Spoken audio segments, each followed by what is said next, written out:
morning, ladies and gentlemen, and welcome to yet another edition of Health Update on the African Television. Health Update is your weekly bilingual program which touches all the sectors of life in terms of health in the country and even beyond.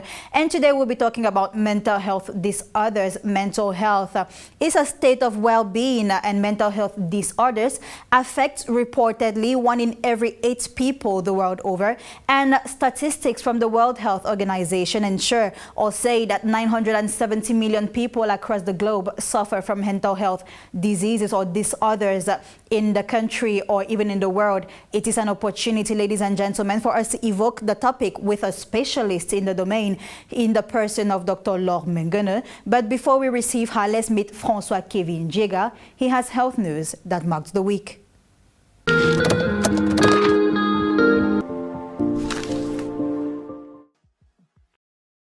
Le 18 octobre dernier s'est célébrée la journée mondiale de la ménopause sous forme de sensibilisation au Cameroun.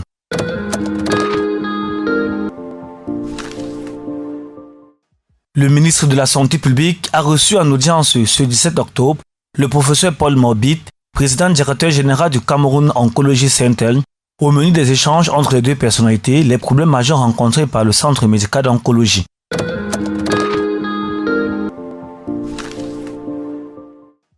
Selon les comptes nationaux de la santé de l'année 2018-2019, rendus publics cette semaine par les autorités sanitaires du pays, les produits pharmaceutiques représentent les dépenses les plus élevées des ménages. On enregistre environ 62% et les biens non sanitaires comme le transport, la communication et autres sont les dépenses les moins élevées, soit 2%. Ces résultats permettent de constater que dans le système de santé camerounais, le coût des produits pharmaceutiques est plus élevé que celui de l'offre de soins.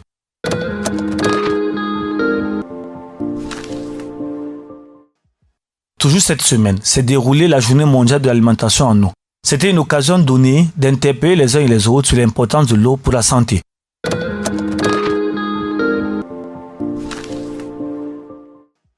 Dans un récent rapport du Bureau de coordination des affaires humanitaires de l'ONU, OCHA, rendu cette semaine, la situation du choléra au Cameroun depuis 2 ans. Ce document fait également état des raisons pour lesquelles les chiffres sont aussi élevés.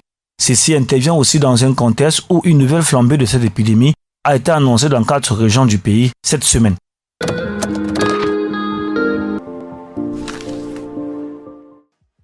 La journée mondiale de la polio sera célébrée le 24 octobre prochain.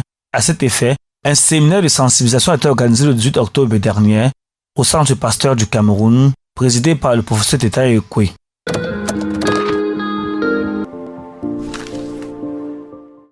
Parlant alors de la couverture santé universelle implémentée il y a de cela quelques mois au Cameroun. Les chiffres présentent déjà plus de 652 883 enfants définitivement enrôlés sur plus de 4 millions pré-enrôlés.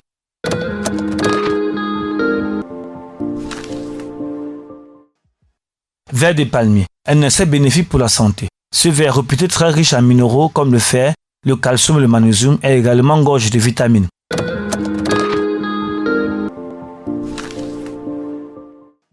Le 16 octobre dernier, le Fonds régional du centre a adressé son bilan pour la promotion de la santé.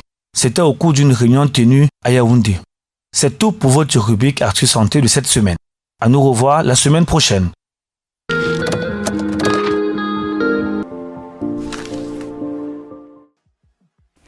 Merci François Kevin Jega pour toutes ces informations aussi croustillantes qu'elles soient. Rendez-vous la semaine prochaine, s'il plaît à Dieu. Maintenant, allons retrouver Tatiana Mvondo. Elle et Gaëtan Bega sont allés dans la ville de Yaoundé. Ils ont parlé avec les habitants de la cité capitale. Ils ont évoqué la santé mentale, ce que c'est que la santé mentale, comment éviter de tomber dans les travers de cette maladie qui touche 1 personne sur 8 dans le monde. Regardons plutôt.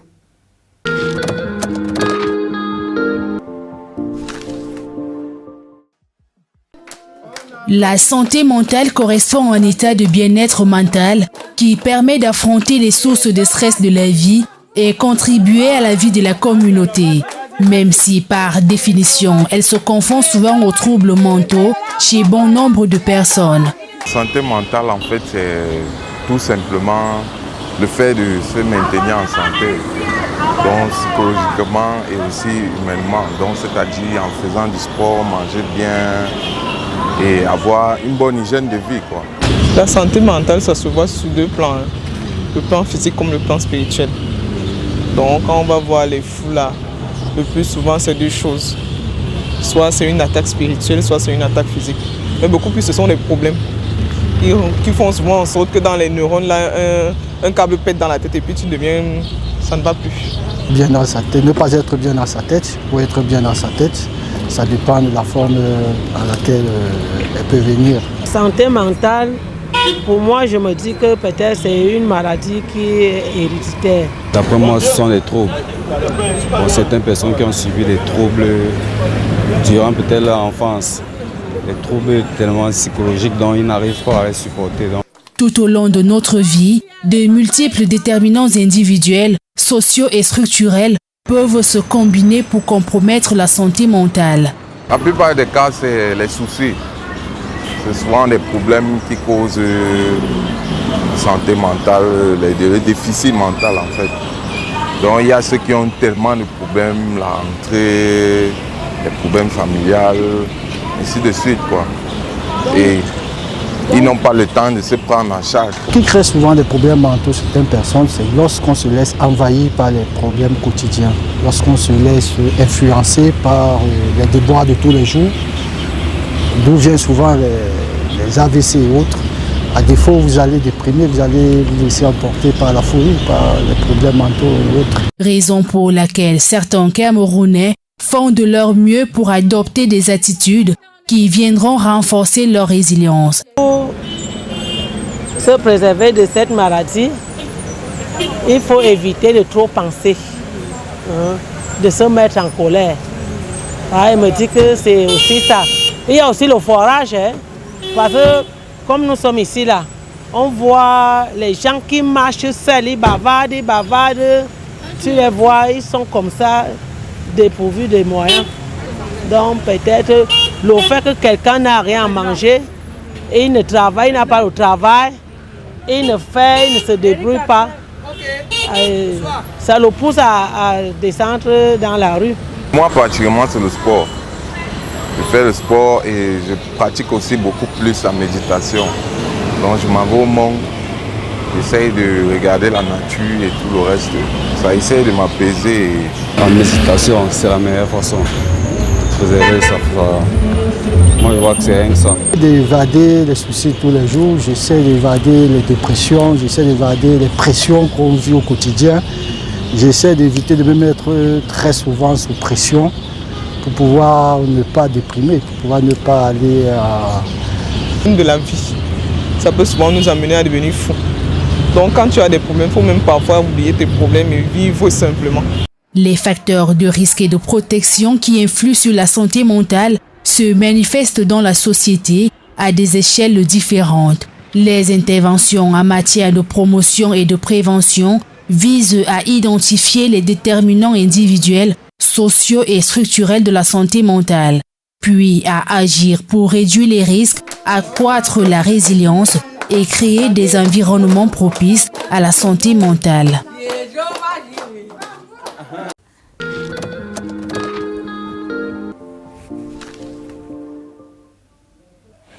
Merci de nous retrouver sur le plateau de l'interview de Health Update sur la télévision africaine et merci à Tatiana Mvondo pour ce reportage qui nous plonge dans le vif du sujet. Et alors, pour parler de la santé mentale, aujourd'hui, nous recevons le docteur Laure Munguene, elle est experte dans le domaine. Aujourd'hui, elle va nous parler de la santé mentale et comment éviter les problèmes de santé mentale, que ce soit au Cameroun, que ce soit dans les lieux de service ou même dans les couples et ailleurs dans le monde. Bonjour docteur et merci d'avoir accepté notre invitation. Bonjour, c'est moi qui remercie Vigian. Comment allez-vous ce matin? Ça va, merci beaucoup. Alors plongeons directement dans le vif du sujet. C'est quoi la santé mentale et pourquoi est-ce qu'elle est importante ça du point de vue d'un médecin? Parce que dans le reportage qui a précédé cette interview, les habitants de la cité capitale Yaoundé nous ont dit ce qu'ils pensent de la santé mentale. Mais maintenant, du point de vue d'un spécialiste, c'est quoi la santé mentale? Voilà, merci beaucoup. Santé mentale veut simplement dire état de bien-être. c'est un état de bien-être qui permet à l'individu de se réaliser, de faire face au stress de la vie quotidienne, d'être productif et utile à la communauté. Ce qui est différent de la maladie mentale qui est une affection qui touche la sphère intellectuelle, affective et comportementale. Parce que dans notre contexte, chaque fois qu'on parle de santé mentale, les gens voient maladie mentale, alors qu'un état de bien-être qui représente la santé mentale ne saurait être égal à la maladie mentale qui est une affection. Il y a aussi un autre terme qu'on a l'habitude de dire, d'utiliser. Tu as les problèmes de santé mentale. Donc si je vous dis aujourd'hui que vous avez des problèmes de santé mentale, c'est pas pour dire que je suis folle. Voilà, généralement, la personne justement demande, donc tu veux dire que je suis folle? Parce que problème de santé mentale, encore une fois, fait référence à maladie mentale, ce qui est complètement faux. Lorsqu'on dit que vous avez des problèmes de santé mentale, c'est à 2 niveaux. Le premier niveau, c'est le mal-être. Et le mal-être, comme par exemple ce que nos frères et sœurs vivent actuellement dans la zone de Bankolo. Voilà, nous pouvons affirmer ici que c'est une population qui se trouve dans un état de mal-être, les sinistrés. Parce que lorsque vous perdez un être cher, vous ne pouvez pas dire exactement où ça fait mal. C'est ça le mal-être. Ça, c'est un problème de santé mentale. Lorsque vous avez des problèmes sur le plan professionnel, des problèmes avec les collaborateurs, avec une hiérarchie, vous ne pouvez pas dire exactement où ça fait mal. C'est un état de mal-être. Une déception amoureuse, on ne sait pas où ça fait mal, c'est un état de mal-être. C'est un problème de santé mentale. Mais maintenant, si l'individu n'est pas capable de faire face à ce stress-là, à ce mal-être-là, ou si l'individu ne se sent pas soutenu par l'entourage, il tombe donc au 2e niveau de problème de santé mentale, qui est la maladie mentale avec la dépression, la consommation de drogue et tout. Donc, nous avons l'habitude de dire que les problèmes de santé mentale, c'est la seule problématique sur le plan médical qui nous concerne tous. Et dans une, si on peut dire, moindre mesure, si on peut le dire, le mal-être, parce que on peut faire toute une vie sans avoir d'hypertension, toute une vie sans faire son diabète, faire un diabète, mais personne ne peut faire toute une vie sans avoir des problèmes de santé mentale, notamment le mal-être. Quels sont les signes alarmants? Voilà, les signes alarmants, si on peut dire alarmants, que l'on peut observer, c'est ce que l'on voit au quotidien, hein, l'on observe au sein de notre population. On grande pour rien. Voilà, cette irritabilité-là, cette agressivité, cette violence, cet assassinat, voilà. Ça, c'est sur le plan social. Les qu'on voit tous les jours là dehors, ce sont les problèmes de santé mentale. Voilà, c'est-à-dire que c'est l'un des signes un peu sur le plan social, un peu des problèmes de santé mentale. Parce qu'il faut dire que lorsqu'on parle de problèmes de santé mentale, que ce soit le mal-être, que ce soit la maladie mentale, les manifestations ne sont pas seulement le trouble du comportement patent, c'est-à-dire que quelqu'un qui se déshabille, qui parle seul, qui ne se lave pas.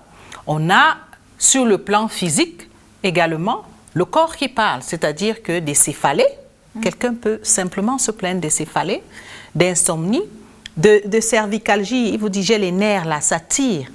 Des douleurs qui peuvent être de douleurs pelviennes, abdominales, lombaires, articulaires même. Et la particularité de ces douleurs-là, c'est qu'on a déjà fait plusieurs spécialistes, on a fait plusieurs bilans, tout revient normal. Voilà. Et finalement, donc, on part chez les prêtres exorcistes, tradipraticiens, parce qu'on pense à une cause paranormale, alors que, par exemple, ça peut être un stress. Un mal-être que l'on vit sur le plan familial, sur le plan conjugal, voilà, sur le plan conjugal, sur le plan social. Quand vous vivez, par exemple, dans une zone de conflit, vous pouvez avoir ce type de trouble. Ou bien, dans les lieux de service. Voilà, ou dans certains quartiers où règne l'insécurité, vous allez voir des personnes comme ça qui développent ce type de trouble-là. Donc, il faut faire attention. Vous pouvez être en face d'un problème de santé mentale. Donc, les manifestations peuvent être physiques, peuvent être maintenant sur le plan mental, avec des maladies comme la dépression, avec comme corollaire le suicide, les troubles psychotiques, c'est-à-dire l'individu est déconnecté de la réalité, raconte des choses qui n'existent pas, la consommation de drogue, les troubles alimentaires, de la sexualité, la démence chez les personnes âgées, l'autisme chez les enfants. Ça, c'est sur le plan mental. On a vu sur le plan social les répercussions, là, ce qu'on observe au quotidien. Et sur le plan économique également, parce qu'on a dit que ça a un impact sur la productivité. Donc, sur le plan économique, c'est l'absentéisme, c'est la baisse de la productivité, c'est le sous-développement, donc bonjour la pauvreté. Comment donc, remédier à ça? Voilà, comment remédier à ces problèmes-là? Voilà, comment remédier à cela? C'est l'occasion ici de remercier le ministère de la Santé publique à travers la direction de la promotion de la santé qui justement, comme activité un peu durant cette... le mois d'octobre. Voilà, durant donc la célébration de cette journée mondiale de la santé mentale, organise ou mis sur pied une campagne de sensibilisation qu'on a appelée Octobre d'amour. Octobre d'amour, pourquoi? Parce que santé mentale est égale à bien-être et la base du bien-être, c'est l'amour. Donc nous avons donc constaté, et ça c'est la réalité, si les gens ont un comportement aussi négatif, généralement s'ils sont dans un état de mal-être, c'est justement parce que la base, il manque d'amour. Et on est dans une société où règne une carence d'amour. Parce qu'on a l'amour du matériel, l'amour de l'argent. Voilà, c'est-à-dire parce que chaque fois qu'on parle d'amour... de son prochain, vraiment, c'est voilà, parce que maintenant, amour, malheureusement, veut dire sexualité, génitalité, ce qui est complètement faux. Parce que quand on parle d'amour, on veut simplement dire bonne communication, bonne interaction, solidarité, prendre soin de soi et de l'autre. C'est-à-dire que si Dr Mengene prend soin d'elle, il faudrait que ce soit de la même manière, de la même façon que je prends aussi soin de l'autre, que je puisse prendre soin de l'autre. Si par solidarité, voilà, j'ai mon collaborateur qui a des problèmes, même financiers, par solidarité, je peux l'aider dans ce sens. Donc, on va se rendre compte que si chacun à son niveau, quel que soit le titre, le grade que l'on a dans la société, si on met cet amour-là au centre de notre existence, nous allons voir tous ces mots-là reculer, régresser considérablement. Mais c'est justement parce qu'il n'y a pas d'amour, pas de solidarité, c'est l'individualisme. Je prends soin de moi et puis tant pis pour les autres. Voilà. Donc, c'est ça qui fait en sorte qu'on ait tous ces mots-là dans la société. Alors, docteur, parlons de ce deuxième niveau-là, c'est-à-dire la dégradation de la santé mentale jusqu'à la folie. Est-ce qu'on guérit de ça? Voilà, la folie n'est pas le terme approprié. Bon, la maladie mentale. Voilà, la maladie, parce que ici, et c'est le lieu de le dire, comme le rein peut être malade, le foie peut être malade, le cerveau aussi est malade et donne ce type de manifestation. Et justement, le problème, c'est que ces personnes-là sont stigmatisées, marginalisées parce que taxées de folles. Folles, on vous stigmatise, on vous marginalise juste parce que vous avez eu le cerveau qui est malade. Et ça nous donne toujours un peu l'occasion ici de sensibiliser les populations, la communauté tout entière, afin qu'elles puissent aussi soutenir, encadrer ces personnes-là, comme tous les autres malades. Ici, un individu qui raconte des histoires qui n'ont rien à voir avec la réalité, qui se dénude, c'est simplement un cerveau, généralement, qui sécrète soit en trop, soit en moins des substances, dont un cerveau malade, et il faut donc les amener, comme on amène quelqu'un qui fait sa diarrhée, qui vomit du sang chez un professionnel de la santé, qu'on amène aussi ces derniers voir un professionnel de la santé mentale, dont Dr Mengene Mpassa, par exemple. Justement, j'en venais, vous êtes spécialiste. Au niveau du village de l'amour à l'hôpital Djamo de Yaoundé, vous avez eu combien de malades à ce jour? Bon, nous pouvons dire qu'on a, depuis le 27 novembre 2021, nous avons eu environ 544 patients. Et combien ont réussi à rentrer chez eux? On a plus de 250. Après, il y a un communauté. suivi ou alors quand ils sont partis, ils sont partis? Voilà, en fait, l'activité se passe en 2 phases. Et c'est ici l'occasion de remercier Monsieur le maire de la ville de Yaoundé, la communauté urbaine de Yaoundé, pour cette initiative. De remercier également le ministère de la Santé publique qui coordonne, qui supervise cette activité, qui se passe en 2 temps. Donc, il y a une prise en charge en milieu hospitalier. C'est le village de l'Amour, situé à l'intérieur de l'hôpital Jameau. Il y a une autre prise en charge en communauté où on a plus de 250 personnes qui sont prises en charge gratuitement également par la communauté urbaine de Yaoundé. Donc la même équipe de bénévoles qui prend en charge nos frères et sœurs au village de l'Amour, bénévoles à qui on dit un merci et un bonjour particulier, cette même équipe descend une fois tous les 2 mois approvisionner ces derniers en médicaments et s'assurer que tout va bien. Donc, actuellement, dans la ville de Yaoundé, il n'est plus normal de trouver nos frères et sœurs qui errent dans les rues. On avait l'habitude de demander qu'est-ce que l'État fait, qu'est-ce qui est mis en place. Aujourd'hui, la communauté urbaine, en collaboration avec le ministère de la Santé publique, ont mis cette structure. Donc, nous demandons aux familles, à la population tout entière, de se comporter avec ces personnes-là comme on se comporte lorsqu'on a en face de soi des personnes qui sont accidentées. Oui, parce voilà. qu'on dit que même un fou appartient à une famille. Voilà, Donc, les personnes qui sont accidentées, là, elles sont couchées, elles ne nous demandent pas de les amener dans une formation sanitaire. Mais parce qu'on sent que là, il y a besoin, là, il y a urgence, on les amène. C'est le même comportement qu'on doit avoir vis-à-vis de ces derniers, parce que quand ils sont dans cet état dans la rue, ils sont en crise. Donc, c'est comme quelqu'un qui fait sa crise d'hypertension, de diabète, et tout le monde passe, tout le monde regarde, tout le monde se moque, tout le monde rit de quelqu'un qui, lui, voilà, c'est quelqu'un qui, lui, est dans une phase maximale de détresse. Donc, il faudrait qu'à partir d'aujourd'hui, qu'on change de comportement. Dernier acte d'amour, dernier geste d'amour, c'est de les prendre, de les amener au village de l'Amour, où ils pourront être pris en charge gratuitement.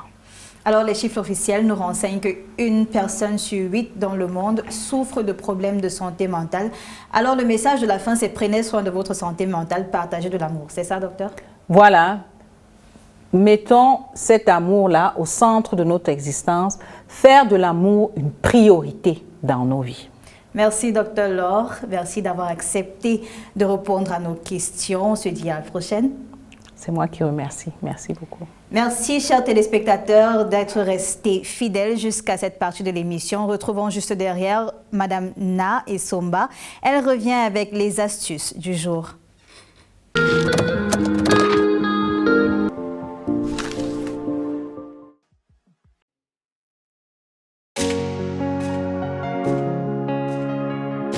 Le mois d'octobre représente le mois dédié au cancer du sein, d'où sa dénomination sous le sigle d'Octobre Rose. Nous vous parlerons donc cette semaine des signes à observer soi-même pour éviter la propagation du cancer du sein. L'autopalpation du sein consiste à examiner soi-même son sein afin de s'assurer de l'absence d'anomalies. C'est un examen d'une grande simplicité à réaliser par toutes les femmes chez elles. Tout d'abord, il faut bien se positionner, c'est-à-dire se tenir debout ou assise devant un miroir afin de bien observer ses seins. Avoir les bras le long du corps et le dos bien droit, ce qui permettra de repérer d'éventuelles asymétries inhabituelles. Puis observer méticuleusement les seins à la recherche d'écoulements anormaux au niveau du mamelon, à l'exemple des taches, des crevasses, des plis, des croûtes ou des squasses, bref, tout élément anormal comme un gonflement des seins en dehors des périodes menstruelles ou prémenstruelles. Levez ensuite le sein gauche et palpez doucement à l'aide de votre main droite. Avec le bout des doigts, palpez l'extérieur en venant vers l'intérieur à la recherche des masses, douleurs ou démangeaisons. Examinez également la zone située entre le sein et les selles, puis les selles elles-mêmes. Répétez cette opération sur le sein droit. Pressez doucement le mamelon pour vous assurer qu'aucun écoulement anormal ne se produise et surtout qu'il n'est pas douloureux ou enflammé. Cet examen indispensable est recommandé chez toutes les femmes et à pratiquer chaque mois après la période menstruelle. Notez toutefois que l'auto-examen ne remplace en aucun cas la visite chez votre gynécologue au moins une fois par an où le médecin pratiquera de manière professionnelle la palpation des seins. Voilà qui met fin à notre astuce cette semaine. Rendez-vous la semaine prochaine.